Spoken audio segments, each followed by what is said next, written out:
Okay. Well, hello there. Welcome to this Citizen TV discussion that was actually meant to be on Facebook, but we're facing a few challenges getting into that. But we still want to have the discussion, and hopefully you'll be able to see this a bit later on YouTube. My name is Wahiga Mwaura, and today we're talking about bullying in a digital age. I've got a couple of tweets because it's been a big discussion over the last couple of weeks, and I'll be reading them on this screen shortly. But also, let me introduce my guests, some of whom have gone through cyberbullying. They have their own interesting stories, and they'll be telling you a bit about them right now, but also solutions. What happens if you get bullied, and why are we seeing so much bullying during this time, 2020, the year, unfortunately, when the world has to deal with COVID-19 and a lot of disruption to the way life has been in the past. Let me introduce them all to you. I'll start from my top screen here. We've got June Gashui, lawyer and performing artist. June, good to see you. Thank you, Wahiga. Good to see you too. Great. Adele Onyango, she's a podcaster, she's a media personality, and the founder of the Adele Onyango Initiative. Glad to see you as well, Adele. Thank you. Thank you for having me. Right. Aziad Nasenya is now a household name. Her videos went viral, and unfortunately with that came a bit of bullying as well. She'll be telling us about what the last, 7 or 8 days have been for her. Aziad, thanks for joining us. Thank you, Wahiga. And finally, we've got Gregory Mwaura, a counseling psychologist. He'll be talking about what is humanity going through at this time mentally, and where do people, or can someone get release at a time like this when there's so much anxiety, fear, and worry about what the future looks like. Gregory, thanks as well for joining us. Aziad, let me come straight to you. What has the last 7 days been like for you? First, your video goes viral. A lot of people are talking about what you're doing. Then we see the bullying starting. We've seen it from our perspective, but what has it been like from your perspective? It's been tough. It's been hard.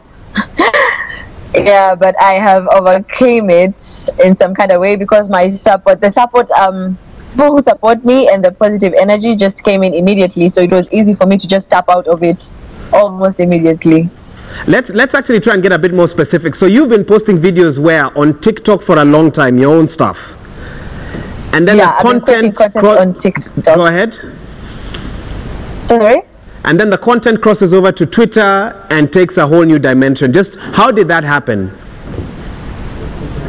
I honestly don't know how that happened because I've been creating content on TikTok for the past year and I always upload my videos there. So I guess someone was just impressed with my video and decided to share it on Twitter because I'm hardly on Twitter. I'm hardly on Twitter. So, and I don't know how willing you are to talk about what sort of messages you've received, and of course, don't share anything that's very embarrassing, please. But nevertheless, it went from what? From praise, from people liking what you are posting, to something else. Just tell us what you can about that, what you feel comfortable sharing. All right. So after posting my video on TikTok, I slept, and the next morning, I woke up to screenshots from my friends telling me that I was trending on Twitter. So I was like, how am I trending on Twitter and I'm not even on Twitter? So going there, because I have an account, but it's so inactive, it's very dormant. So going there, I found that my video that I had uploaded on TikTok is on Twitter. So the first 3 hours, they were actually only positive comments, only positive energy was there. But later on, I think someone started digging my past photos from Instagram and sharing them on Twitter, saying, oh, I only look pretty with filters, that I use too much filters, that just all the bad things that one can say with past photos. Like I looked different then, and right now I look different. Everyone looked different 10 years ago. How you look right now is not how you looked 10 years ago, you know? So after that, people started creating memes, and there was a video I had also uploaded on TikTok, but it was actually 2 days before I had uploaded this dance video. Yeah. So that video that I had uploaded earlier, I was saying, please don't give out my number to strangers without my consent, you know? So after this dance video trended, now someone went and took the video that I had posted long ago, also there, and came and posted it again and started saying that, oh, I feel like I've become already famous, and now I'm setting standards. I don't want people to have my number. So people started creating memes, and now someone just took my number and posted it on Facebook, on Instagram, on all the WhatsApp groups, you know. No way. Yeah. So after posting my number, it was at night around 10. I started receiving calls, like my phone was ringing. I picked this call. At first, I didn't know what it was. I picked up the first phone call, and then while I'm still talking, then another one comes in. When I'm still talking, I see a different number coming in. I'm like, okay, who are these calling? So I picked like the first 3 phone calls before I noticed it is someone who had given out my number. Going back to WhatsApp messages, my chat had reached around 1,000. So what I did, and I live alone, so what I did, I just switched off my phone, and I was like, okay, what is not happening? I gave it like 2 hours. After 2 hours, I switched on my phone again, and the calls were still coming in. They're sending M-Pesa messages for 1 bob. They're sending me messages on WhatsApp. They're video calling. So I disabled all the incoming calls from my line. And going to WhatsApp, they were still video calling and voice calling, and even adding me in groups and dissing me, just saying all sorts of things, and then lefting me from the group. Yeah. Wow. It was too much. Okay, now and I'll give you a chance a bit later on to tell us a bit more. I'll also ask you if you don't mind tilting your phone, because we are now seeing your eyes only just a little bit higher up. Adele, let me bring you in on this, because cyberbullying is something you've talked about for a long time, both in Kenya. You've even gone to conferences abroad to talk about it as well.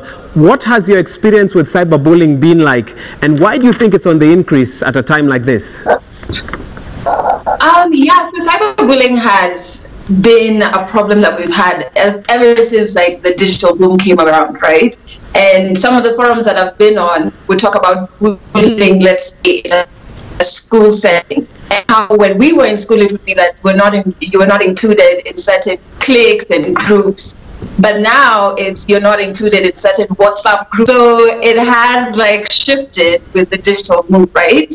And right now, what I feel is that there's a lot of anger, there's a lot of worry, uncertainty. There's a lot happening with us, just mental level, and we don't really have spaces that we can talk about these things.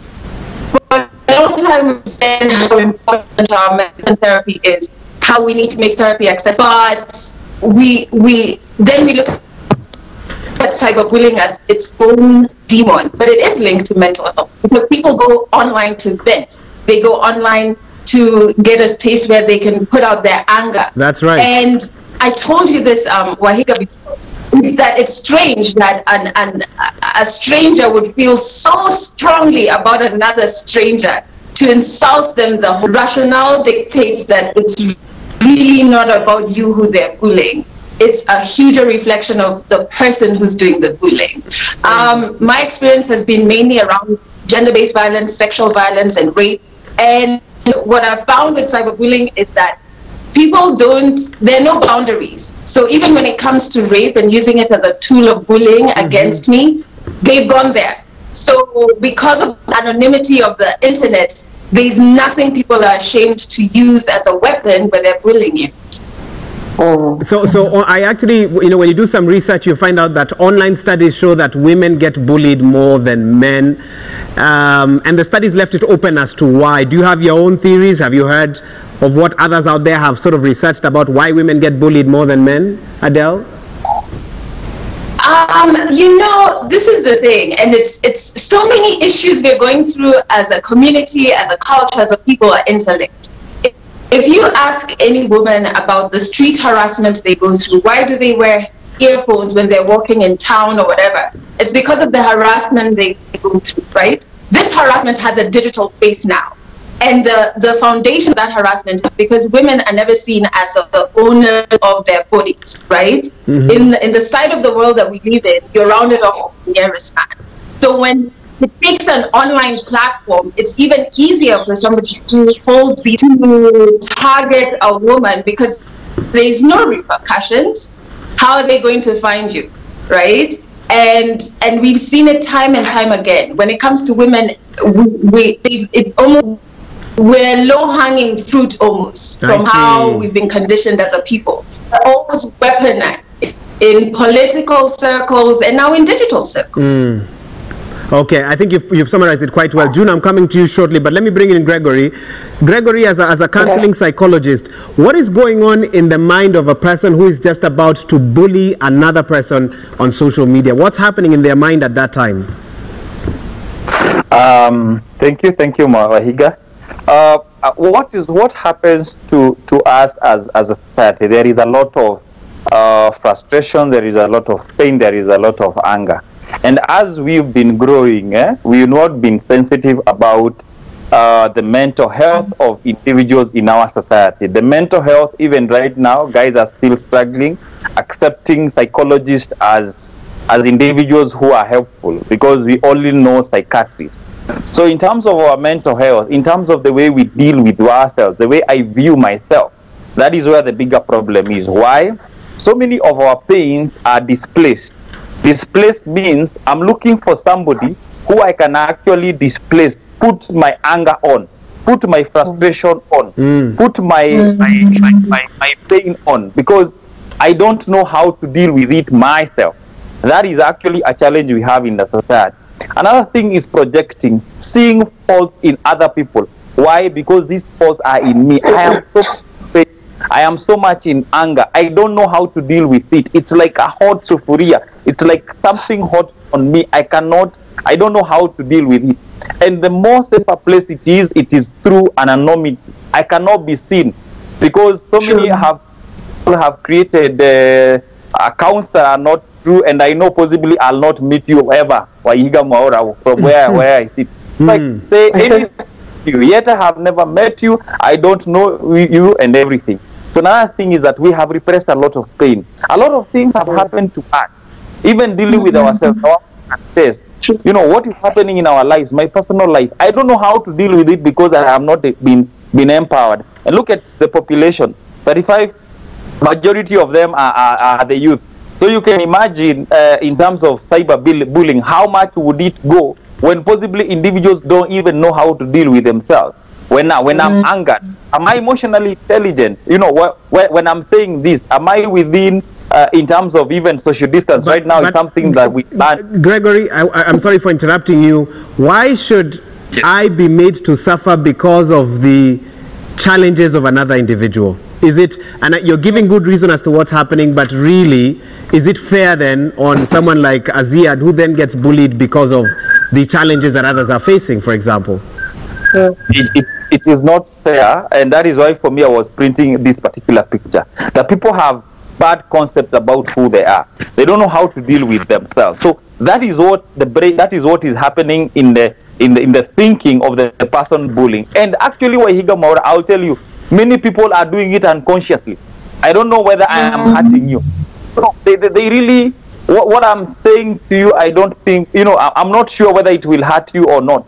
You know, majority of the people, because they are hurting within themselves, that is why they will continue hurting other people. So for me, it is how these people are wired and how they are dealing with themselves. Okay, very interesting. So June, I want June to come in as well. And June, when we had a conversation a bit earlier on, there was an announcement by President Uhuru Kenyatta about 100 million for performing artists. And a lot of Kenyans went online and said, performing artists, you don't need this money. The money needs to go to the nurses. They need to go to the doctors who are helping deal with COVID-19. And some artists, or many artists, then went quiet. Nobody went online to say, hold on, as performing artists, we also play some role at this time, because they were afraid of being bullied. Do you want to talk a bit about that before you bring in the legal aspect of bullying? Yes, I'd like to, and I think it sort of like speaks to the shock factor. I think a lot of the members of the creative space got really shocked. I think it didn't help that the reporting was inaccurate, which is why even whoever asked me, what is this we're hearing? I just forwarded the presidential address. I said it would be important for you to read and get the actual words that were used, because this money is not coming from COVID relief funds. It is not a discussion as to who is more important, whether it's our frontline soldiers in the medical fraternity or the artists. It was never the discussion, and yet that's what it ended up being. Who is more important? And ironically, I mean, I saw some incredible statements, even in the space of clarity and uncertainty. You know, who is even watching? Somebody wrote, "Who is even watching?" What do you think? Who is watching? We're all at home. Everybody's at home. All you are consuming is the content from the creative sector. That is all you are consuming right now. Or you are creating content for yourself and for others. So I think the first thing for me, Wahiga, was the misreporting, because it made it sound like this 100 million was coming from COVID relief funds that should be taking care of masks and other PPEs and helping to fight this pandemic that the entire world is going through. But it is money from the Ministry of Sports, Culture and Heritage, which is where the creatives are what you call, taken care of. Yeah. Yes, that's where they're domiciled. That is their ministry. So this is money from their own funds that has now been appropriated to be able to give them some cushioning. So where that misconception came from, and that it resulted in that anger, I agree with Greg, that the anger of me not being able to earn as a Kenyan right now was then projected on the entire industry. I think there is now a response that has been sent out. I'm seeing hashtags saying creatives have bills too, you know, they need to eat, you're consuming our content, you're not paying for it, you want free live shows. Nobody's offering to pay because nobody has been paid. So we're no different from the blue-collar worker in some cases, who needs to leave his house and take his matatu and go to a construction site. Yes. If we don't have gigs to go and perform at, we have no income. So when did we become the lesser people in society? And nobody is more important than the other. We're just saying everybody is in a difficult situation. It was not an excuse or a reason or a license to then attack as they did. I think you've outlined that quite well, June, but I want to bring you now to Aziad's, and I hope, Aziad, I'm pronouncing your name correctly. I want to bring you to her case, yes, you are. where she finds her number all over the place. People are pulling out pictures from before, and I'm sure she's gotten strange messages, hopefully none that were threatening as well. What can she do about any messages she's overly concerned about? Let's say someone who keeps texting her a week later, you know, bothering her, and she's clearly not comfortable with it. Does she have any legal defense in this country at this time? Yes. Well, there are three main options right now. I mean, the statute that controls this kind of incident is called the Computer Misuse and Cybercrimes Act. It's very, very new, and having said that, it's not fully operational. So we can't really even say what a court of law, for example, would say in terms of handling Aziad's situation.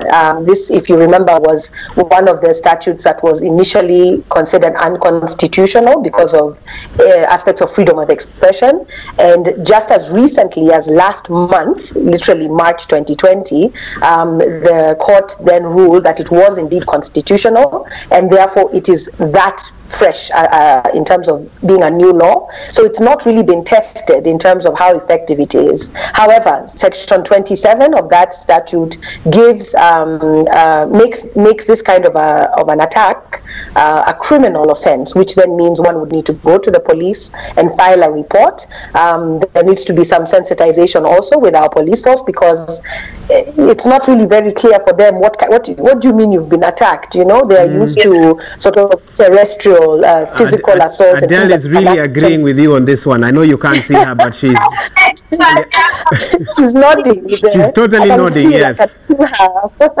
So that kind of sensitization in terms of what damage has actually been done, whether it's on our skin or on our flesh or not, doesn't make it any less an attack.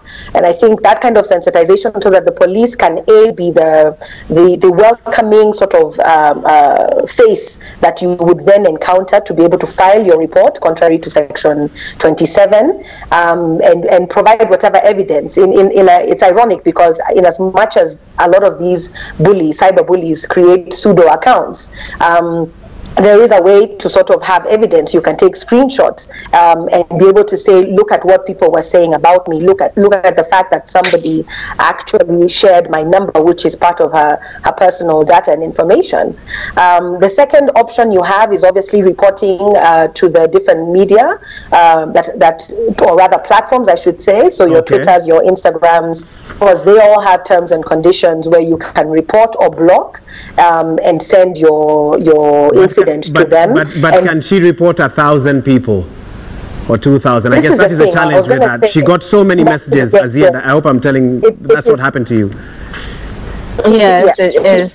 Her phone was ringing, and by the time she switched it back on, I'm sure between WhatsApp and her regular calls, it was insane. Yeah. That she had to go through that. So, and the third thing is obviously to those who had posted negative remarks, we have a civil remedy, which is where an individual takes another to court if you're able to identify them for something like defamation. So, at the moment, as I said, given that the law is that fresh and so new, it has not yet been tested, and even the magnitude of the numbers, when something goes viral, it's not how it used to be that I'd have to leave my house to go to Adele's and speak to her, then go and now, have her forward this message to somebody else. By the end of an hour, it will only be 3 of us who have this information. But within an hour on a digital platform, it could be in the thousands. And you raise a very valid point in terms of that being one of the challenges. So as the legal fraternity, human rights fraternity, we are watching what is going to happen in terms of the Computer Misuse and Cybercrimes Act and how the courts will handle the cases that are brought forward, but also to encourage people to file the reports. It's important. It sounds like there are some options, but they sound quite lengthy before you can actually see results. I want to read some tweets that we had been able to put up a bit earlier on. As I give Gregory a chance to improve his light, it's looking a bit dark where you are, Gregory. I don't know if we're all in the same part of Nairobi. Just check and make sure there's a bit of light where you are as I read some of these tweets. Okay, this is what a few Kenyans have said about cyberbullying, especially around this COVID-19 space when a lot of people are at home, free time, the internet, etc. Bernard Ndong, a journalist, says we have a really big issue with cyberbullying. People don't realize how some things they say to complete strangers can affect them psychologically. Some people are not fazed by the trolls, but for others, the abuse can actually push them over the edge. And we've actually heard of people committing suicide in the past because of cyberbullying. So think before you tweet is a hashtag that Bernard Ndong chooses to go with.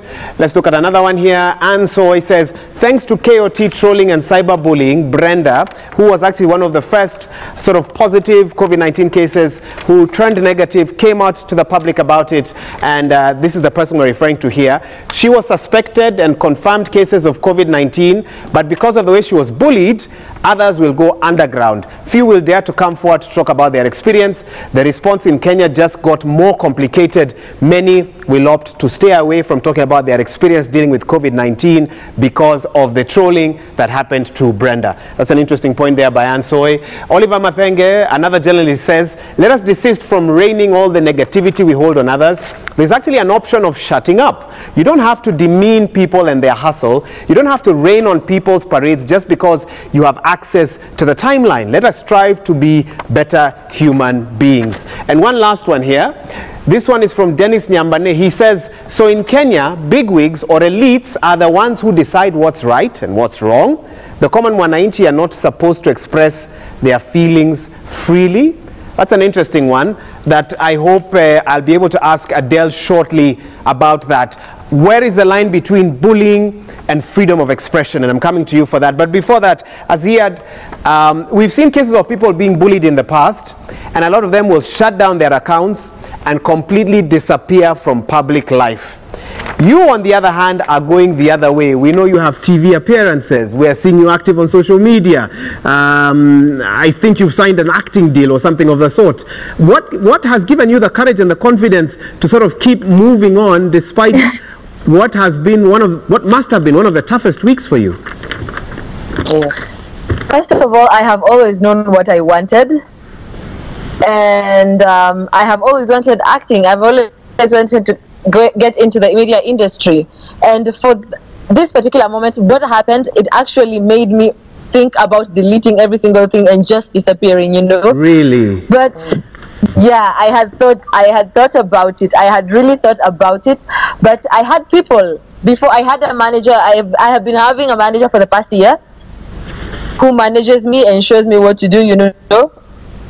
So him and his wife kept on calling me and asking if I was okay, because I had two numbers. I have been having two numbers, so they kept on calling me on the other number and asking me if I'm okay, and telling me that there will always be people who will be against what you do, you know, and giving me that confidence and support, and just being there. And it made me just realize that not every single person will appreciate what I do. So as I continue doing what I do, I just need to focus on the positivity and just let the negativity flow away. Okay, I like that. Focus on the positivity, the negativity will deal with itself. Adele, freedom of expression. Humanity has fought for freedom of expression since the first human being arrived on this earth. And now that we have it, Dennis is saying, why are you stifling my ability to say what I feel? It's a free world and it's a free country. Go ahead, Adele. I feel like that's a very lazy approach in trying to justify your bullying way, because it's very possible to share your opinion on any topic without insulting somebody else, without bringing them down, without sharing their personal information, without going tens of years through their content to bring up something to put down their looks. I mean, the people who say it is my right to be able to digitally attack you are just honestly trying to justify the negative stuff that they're doing, and they don't want to be called out wrong.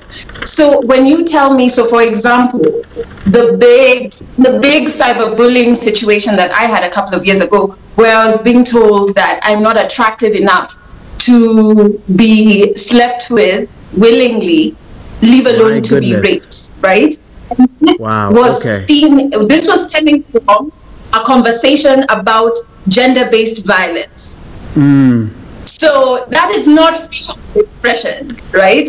That is a blatant attack. That is a blatant insult. That's right. The two are so different that I feel like people feign confusion just to justify that their bullying ways. The two are so, it's like day and night. It's like day and night. Yeah. Okay, wow, you've really made us think with that. Gregory, June, I'm coming to you. Gregory, I want you to come in.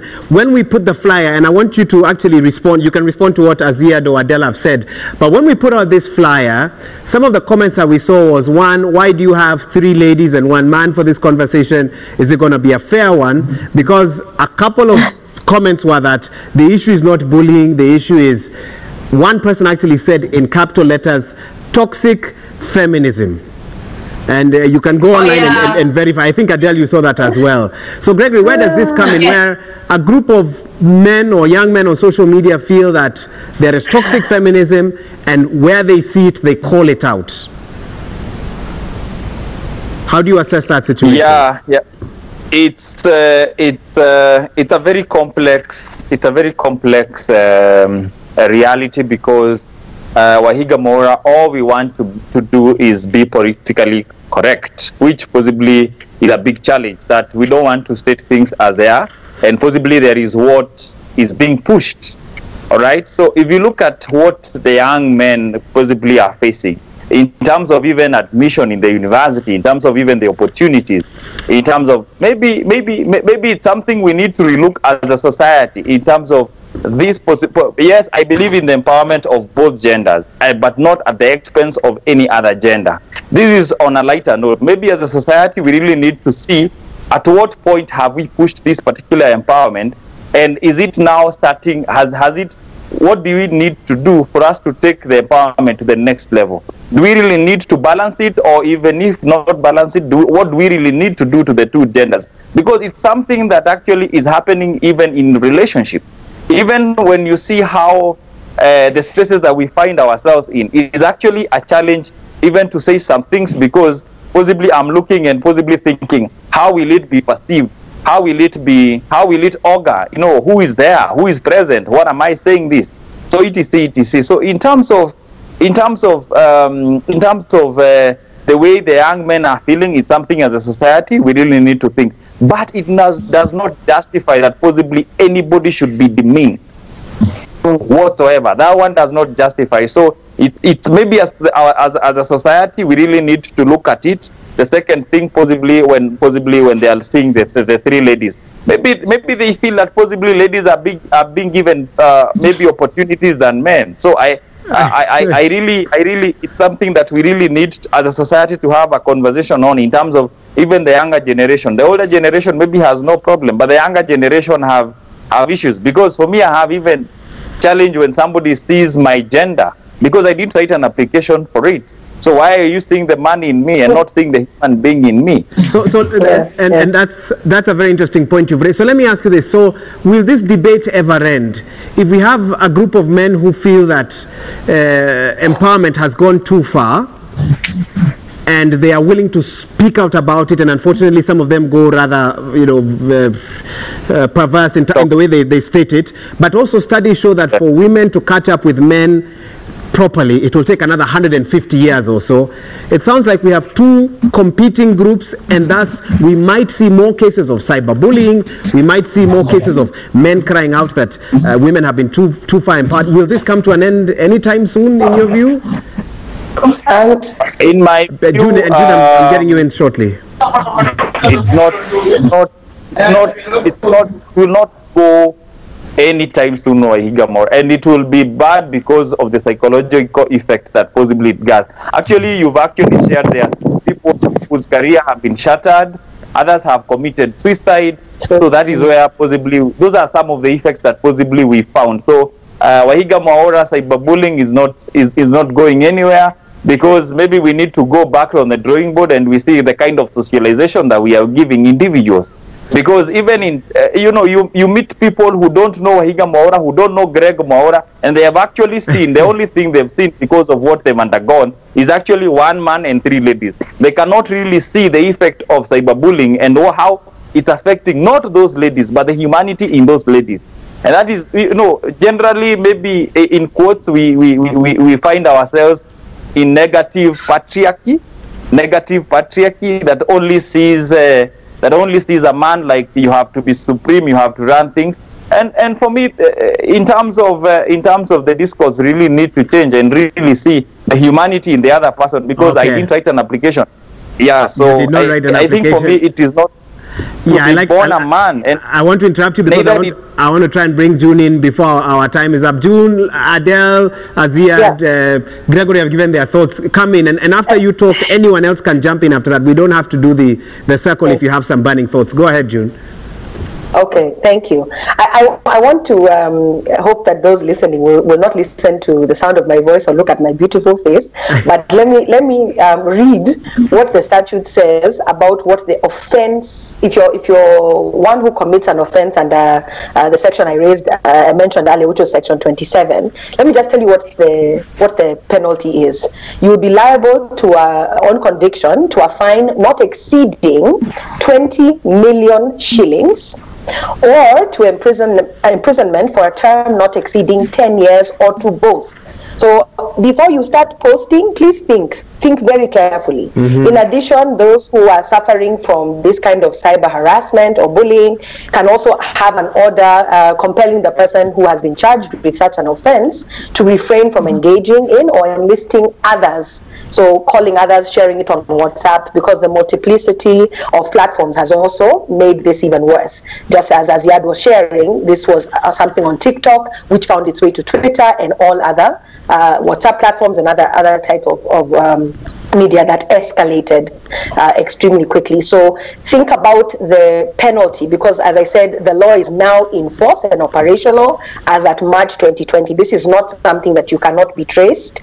We have seen the DCI finding people who posted things on WhatsApp groups. So if you're thinking it's a very loose thing, think again. The other thing I wanted to share is briefly on freedom of expression, because our constitution actually provides for it in Article 33, and it actually says the right that you have to express yourself does not extend to advocacy of hatred, hate speech, incitement of violence, or in the exercise of your expression of the right of freedom of expression, does not preclude you from respecting the rights and reputation of others. So therein sort of takes away the strength of the argument of that person who had tweeted or responded to the post, because it doesn't give you free reign. You have a freedom of expression, but it does have limitations, even according to the Constitution. So I would urge people to be cautious about where they want to go and express their anger. They can walk outside and scream. They can look for a counselor.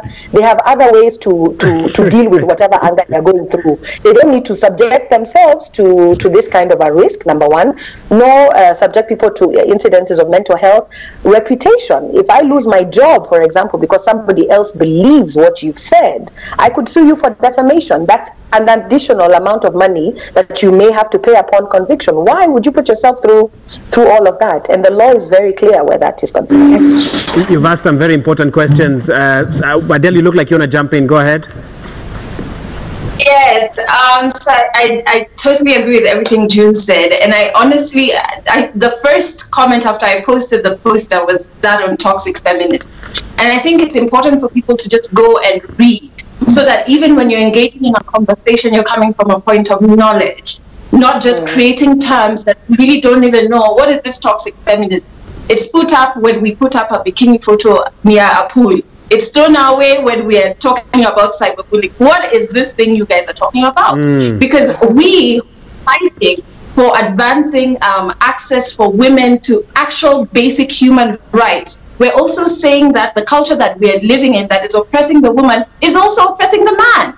The patriarchy that puts all of these unattainable, what are they called, expectations for men that are causing men to have a higher suicide rate, right? Yeah. Because the very unattainable. We are fighting that same thing. So in essence, we're also fighting for you.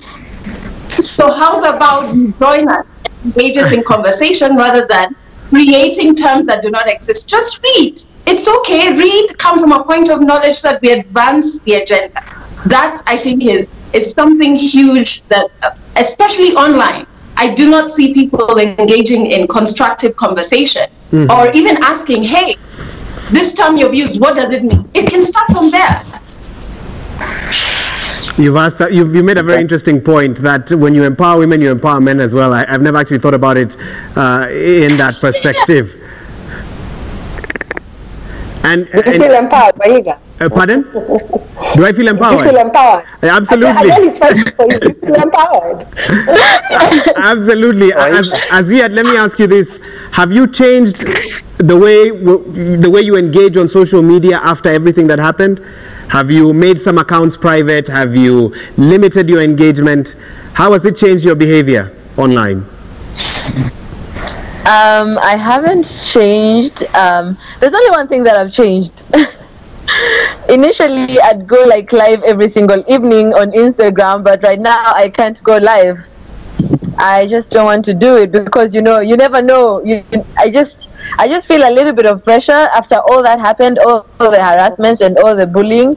I just don't know if I go to live what I'll see or what someone will say, you know. But I haven't made any accounts private, neither have I left any accounts, neither have I changed any other thing that I used to do. But I'm sure there's a number now you don't use anymore. No, there is. Okay, thrown it out, you are now using the other one. Unbelievable. Yes. Yeah. Okay, as we wrap this conversation up, I was hoping to take a few messages, but you know, we've had a challenge with our Facebook. Your final thoughts, and especially how to bear with cyberbullying in case anyone out there who's watching this, whether today or in the future, is cyberbullied and they fall apart, you know, they find their way to this discussion. What advice would you have for them, each of you, from your sort of own personal experiences? And maybe June, we could start with you, and then Gregory. Yeah, I think I'll just, to add to what I've said, my main role today was to also just highlight what the legal provisions are. Yes. And that it is a human rights issue because there are vulnerable groups that suffer this more than others. Women, as we've already mentioned, because there's a sexual minority groups, for example, children, persons with disabilities, celebrities who have now also become a part of the vulnerable groups of people. I would say that it's really a call to exercise the right that is available to you. File the report. I do think it's important. I totally appreciate that there could be fear. I personally have not experienced cyberbullying in my own personal capacity. However, I do think if the provisions of the law are there, then we also start to create some sort of precedent where people do go to the police station and say, you need to use this particular provision of this act and you need to file this report, and take courage that something will come out of it, even as we're waiting to see what happens. The truth of the matter is that when we lose the battle when we have already been overpowered by fear. And I think that it's really a call to say, look for help, look for a positive vibe and energy around you, with your friends, your family, but also take that next step so that we do start having a body of law and case law that we can use to sort of say, this is actually a really big thing. Yes, we have an act, but can we now see the delivery of judgments and rulings by the courts that actually work in favor of those that have been subjects and victims of cyberbullying? So that's what my final words would be. Okay, Gregory, for you. Thank you. My final word will be this. First of all, as a person, it's important to verify how it has affected you. Go agree with yourself that possibly this thing has caused me phobia, I cannot go live. This one has caused me this, I cannot do this. This one has caused me this, I cannot do this. So that is it. So the second thing, verify the reason why these people are doing it. Just know there are people who are possibly fighting themselves, they are fighting their own battles in the wrong way, but possibly projecting to you or displacing to you, or they are dealing with themselves. And another thing is look for support. If you feel that possibly this thing has affected you, I love that possibly you have a manager. Get people around you who can actually accompany you for who you are. The last thing, kindly don't numb your emotions. Some people say, I really don't care, let them do themselves whatever they want to do. But kindly allow yourself. Don't numb your emotions, because that will put you off. It will actually make you move away from the grid. So be aware of it. And at all, if you're convinced that which you're doing is adding value to you and the society, kindly continue doing it. Let them possibly continue doing whatever they do, because they're in a bottomless pit and we cannot help them. Okay, very interesting. I like the advice that you're giving. Adele, for you, what lessons have you learned? I think for me, it's just the importance of our support system. So I totally agree with that point. And I love that now, we're armed with actual tangible laws that can, help us seek some justice. But on a personal level, I think it's very important to take care of your mental well-being as well. And so when you're alone, like as Yeti said, when you are alone and you live by yourself and all of these calls are coming in, at those moments, really do need to engage certain exercises that can help you, or even maybe there's some resources like a hotline. So there is a counseling hotline, which is 1190 that you can call. Okay. Sometimes cyberbullying leads to suicidal thoughts. There's an organization called Befrienders. If somebody just Googles Befrienders Kenya, you'll find their hotline, and they deal specifically with that. So you can get assistance over the phone if in that moment bullying has gotten you to a level that you're actually life. We've seen this happen the world over and even here in Kenya. And I think also with the speed that we download different apps with, be it TikTok, Twitter, Instagram, there are also very credible apps that are good to help you through maintaining your mental well-being. One that I use is called Mindshift, and I guess George will know it uses cognitive behavioral therapy. It has different exercises to help you really just, unpack certain thoughts that you're having.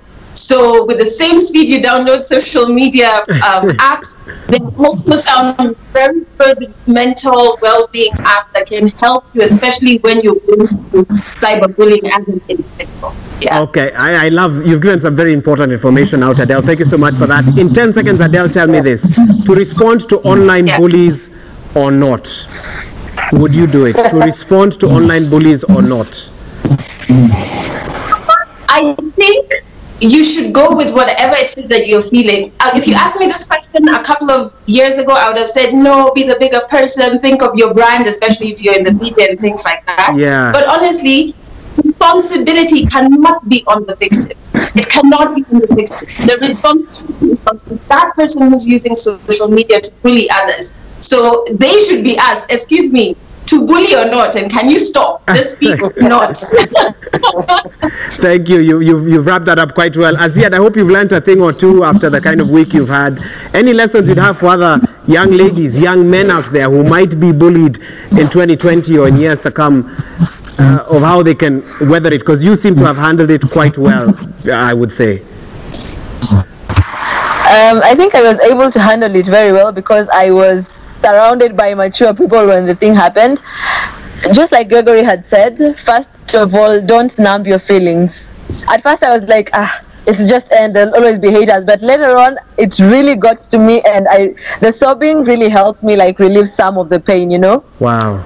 And so what I would like to tell them is that as long as you love what you do and you know you're not hurting anyone or killing anyone or causing harm to any other person, just continue doing it. Don't stop your dreams because of the bullies or because someone said this. Just as long as you're not being a harm or a danger to someone else, do what you do, continue doing it. Just know that there'll always be people who will always be against it, and definitely there will be people who will love what you do. That is what I would like to tell them. Don't stop following your dreams because of what people say or think, as long as you're not harming or hurting anyone. What an amazing conversation. Thank you so much. We've had Aziad Nasenya. She's an actress, also recently very famous. Thank you for joining us today. Adele Onyango, podcaster and the founder of the Adele Onyango Initiative, for sharing your wise thoughts and those contacts that people can reach out to in case they need help. Right now, we've had Gregory Moura, a counseling psychologist, and I believe they can get all of you online in case anyone might have any further questions for you, and June Gashui, who's a lawyer and a performing artist as well. I must say, a very competent panel to help us discuss bullying in a digital age, cyberbullying, online bullying, a lot of which is happening not just in Kenya, but all around the world as well. Thank you for watching. We apologize once again to our Facebook people. We know you really wanted to plug in on this. Next week, Thursday, we'll make sure we have that working for you so that you can send your questions to whoever we'll be having on the screen behind me. But for now, have a good week. Good weekend, I must say, Easter weekend. Stay safe, don't bully, and we'll see you again next week.